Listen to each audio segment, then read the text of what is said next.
Hey guys, so I was gonna video in the car coming from or going to and coming from the appointment that I had today with my IVF nurse, and it was just, I don't know, just having one of those days or whatever. But anyway, I was gonna videotape after with me and my husband. I was gonna videotape, but I was just I was feeling a little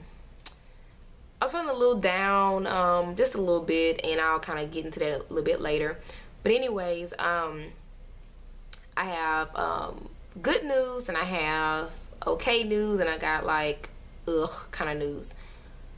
I'm gonna go ahead and go with the ugh kind of news. So when I got there, or when me and my husband arrived, we got there a little early and I checked in, and there was two appointments or two things I needed to do in the check-in screen. So I was like, well, this doesn't make sense because I'm only supposed to be meeting with my, IVF nurse.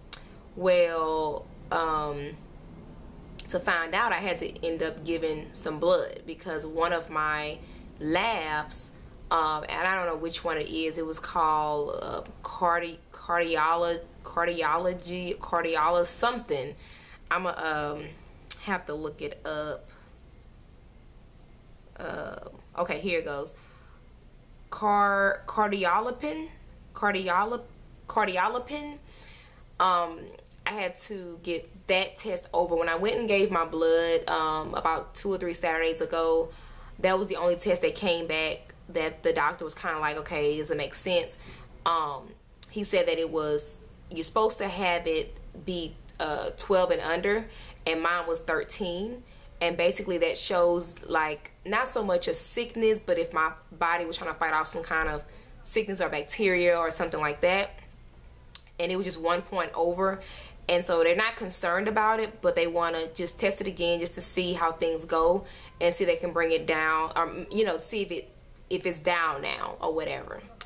So anyway, I ended up giving blood. So anyway, I'm just gonna start from the beginning. We walked in there, we checked in, we went down the hallway so my husband can give a semen sample.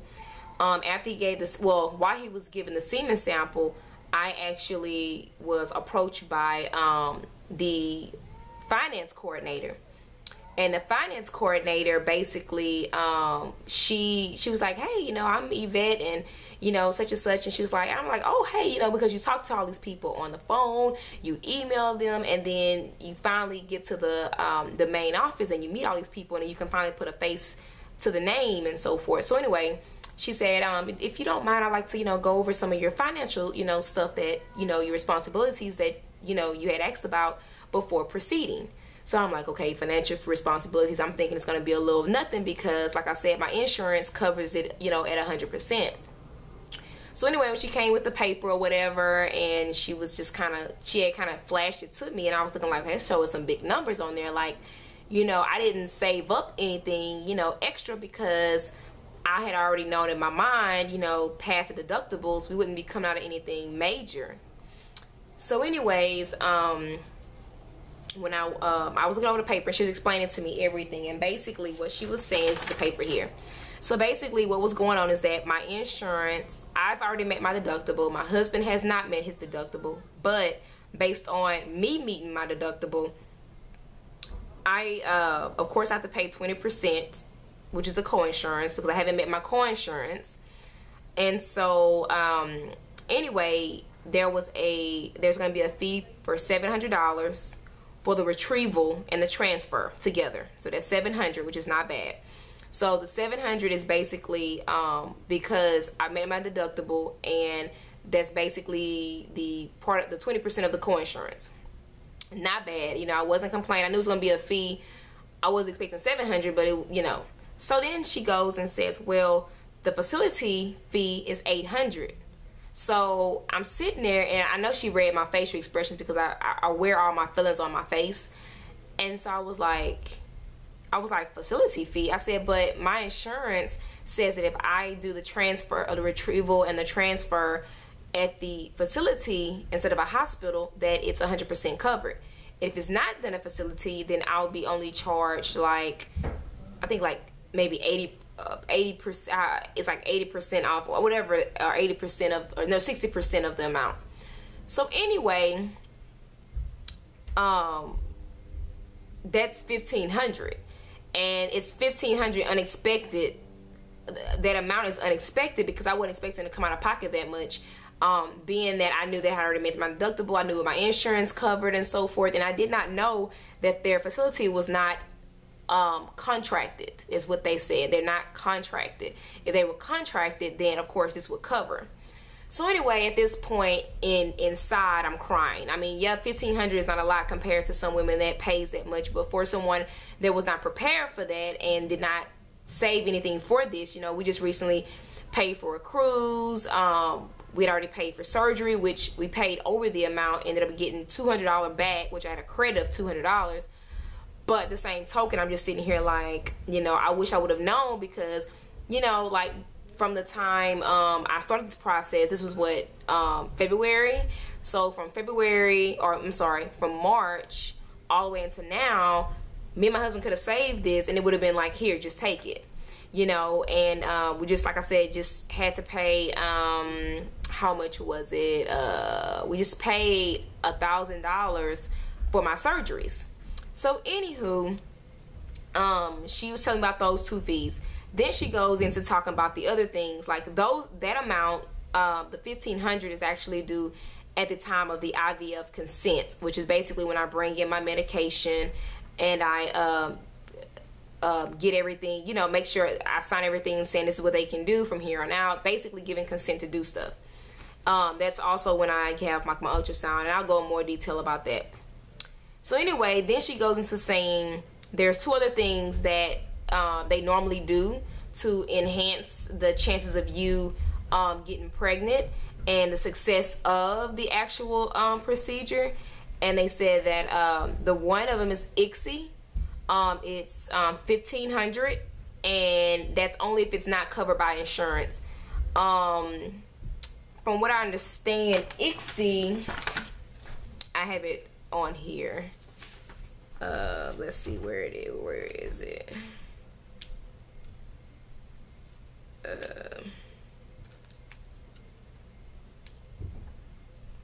Uh-oh. I lost my spot.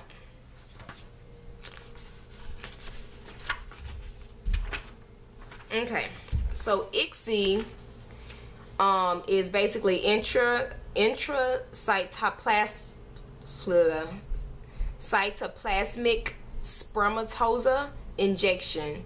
It is produced in which a single sperm is injected directly into the mature egg. So basically that's when they have to physically go and put the sperm into the egg instead of it happen naturally. Sometimes it depends on the mobility at that time of the sperm, or it depends on if they can actually get through the shell and, you know, get in that egg, and you know, and so forth like that. So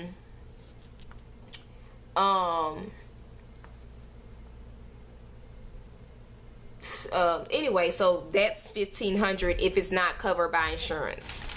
That's paid after the actual procedure, because they won't know until the procedure to know if, you know, that's needed. The next thing, $800, is, it may not be covered by insurance. It's embryo, cryo, and storage. Basically the freezing and keeping of the embryos. And then there's a fee of $400 only if we have to do assisted hatching. Assisted hatching basically means it says during the early stages of development, the human pre-embryo is enclosed with a protein sugar shell. To initiate a successful pregnancy, the pre-embryo must hatch out of its shell in order to attach to the uterine wall. So sometimes what they'll do is they'll hatch it, which means they'll make sure a small hole is bored into the shell of all the pre-embryos designated for transfer. The pre-embryos are then replaced into the incubator until the time of transfer. The embryo will continue to develop inside the shell after transfer, and ultimately use the hole to escape attaching itself to the uterus. So basically it just gives it a little, like, why does that cost so much? Like, you just giving it a little tap to help it come out. Like, just do that. Don't charge me. So anyway, I was a little hurt by this because, like I said, it was unexpected, and it's just one of those things, you know. And so I was just a little, I don't know, I felt a little beaten down. I didn't really want to talk the way home because it's something else we gotta, you know, have to worry about doing, is coming up with the payment for that. And we just paid for our medicine, we just paid $90, which is, I mean, it's not bad, but everything's so close together. Like I said, the surgery was just last month, and it was $1,000 plus the medication. Then you back door have to, you know, I paid, you know, every appointment you pay. And with my husband, with his lab work, he had to end up paying $78. So like all these little things are adding up, or whatever. So anyway, I did feel a little discouraged, you know. In my mind, I'm like, okay, God, I need you to do this. Like, I need you to come through for me, you know. And the whole way home, my husband's like, you know, you know, you're a woman of God, you know, don't get discouraged, you know, you say that you have faith, and have faith, you know, you say that you're a strong woman, then be a strong woman, you know, and stop waiting for him to do something to be happy. And it's just, I guess it's because I feel like, you know, I don't want nothing to be put in my way, you know. And I feel like this is a test, and, you know, this will be a testimony, but I feel like, you know, I don't need any more bumps, you know. Like, I want this to go smooth sailing, you know. And that's the way I want it. And I mean, I know there are going to be things and stuff that, you know, come and so forth like that, but I'm just really praying that God, first, God blesses us with the amount that we need, and second, just continue to keep me strong and keep me going, because and I haven't even got to that part yet, you know. And it's just a little frustrating because, like I said, right now it's just not a good time to be saying, oh, hey, in 2 weeks or in a week and a half, well, yeah, 2 weeks, we're going to be needing $1,500 from you, or else you cannot proceed, you know, whatever. So it was a little discouraging, that part. And what's so crazy, they told me that part before anything else, so it had me kind of going into the appointment kind of already, like, upset, you know. I was teary-eyed, you know. And I mean, I don't know, like, I dropped a few tears. I try not to let nobody see it or whatever, because I don't like to show, you know, a sign of weakness or not having faith. But even the strongest person, you know, get upset, or even the strongest person, you know, have to let it out sometimes. And I just was like, you know, Lord, like, it's been a long time coming. Like, come on, Lord, please, you know, just please, you know, take care of us, you know. So anyway, enough about that. I don't want to make myself more upset. So anyway, on a good note, like I said, I went and had more blood drawn, and I wasn't expecting that. Husband gave his semen analysis. We should get results from that soon about how his mobility is. This is the second one we've done.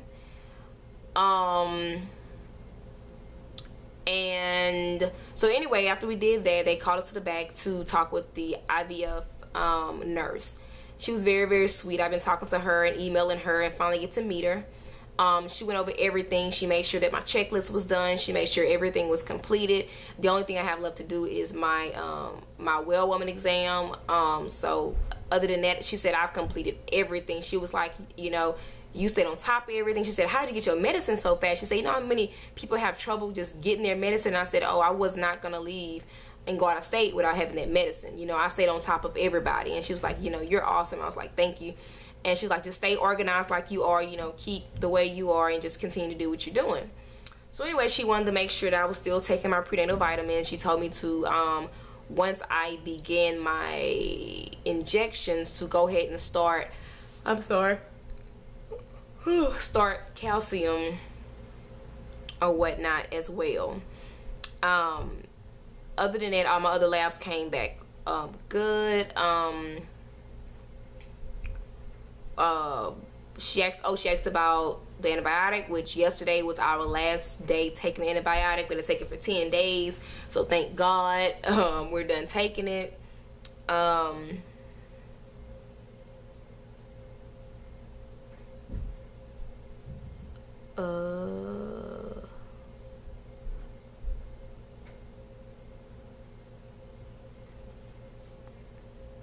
Let's see.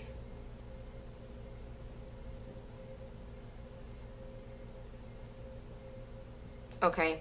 So anyway, like I said, when the office was talking about everything, she then explained to me why I'm taking birth control. She was explaining to me what it's doing to my body, what it's going to be doing. As a matter of fact, I need to go pick up my other pack before I leave on my trip. I need to go pick it up. Anyway, so after she went over all the important paperwork or whatnot, she was explaining to us how the calendar is. And let me go ahead and go to my calendar right quick.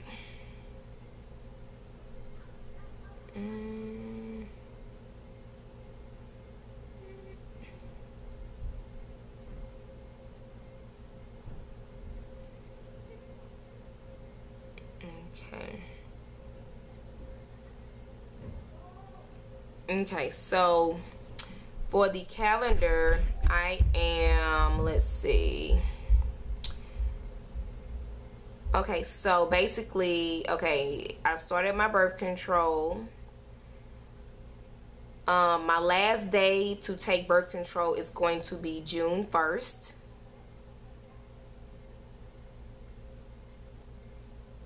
June 1st, I stopped taking my birth control, and June 1st, I'm sorry, let's see, last date. Okay, so June 2nd is when I actually start taking my Centrotide. At that point, we're going to be waiting for my period to come.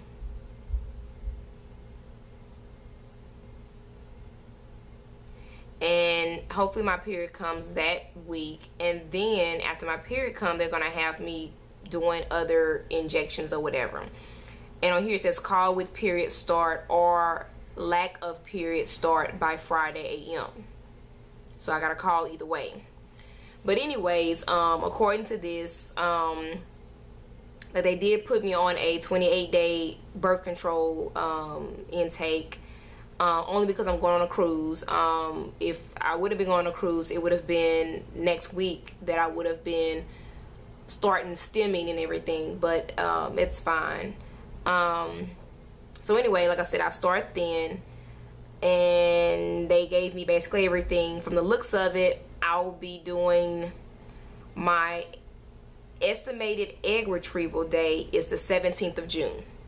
So today is the 14th. So basically in 1 month, I should be doing egg retrieval. They at this office do 5-day. They do 5-day transfer. They said the reason they do a 5-day transfer, they feel like the egg is matured enough and the egg can withstand a lot to where it's a more successful implantation and development and growth. So they do a 5-day. So basically I have it on the 17th, then the 22nd is when I'll actually do the transfer, and then I'll be on home rest Monday and Tuesday. When I go in for egg retrieval, they're going to give me a new calendar to start different injections, you know, after that. So anyway, that was the exciting part because I couldn't wait to get a calendar. I couldn't wait to I